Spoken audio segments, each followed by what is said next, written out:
kas logite seadmesse sisse administraatorina ja märkate võõrast või õhtul, kui magama lähete ja ei kasuta arvutit, märkate, et teie Wi-Fi seadme tulukesed usinasti vilguvad? Mina üks pahatahtlik inimene Wi-Fi võrgus saada oleva informatsiooniga peale võib hakata. Eelkõige ähvardab ta teie privaatsus, ehk pääseb ligi informatsioonile, mida peate endale kuuluvaks. Kas pangakonto kasutajatunnused ja paroolid on ka ohus? Pangakonto on kaudselt siiski kaitstud, kuna see andmesidekanal on turvaline, kus panga informatsioon liigub, kuid ka sellest saab kurikael üle kavandada.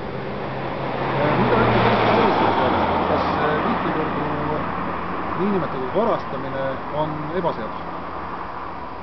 Siin oleme küll olukorras, kus tuleks küsida, kas võõrast uksest sisenemine või mitte millegi tegemine on karistatav.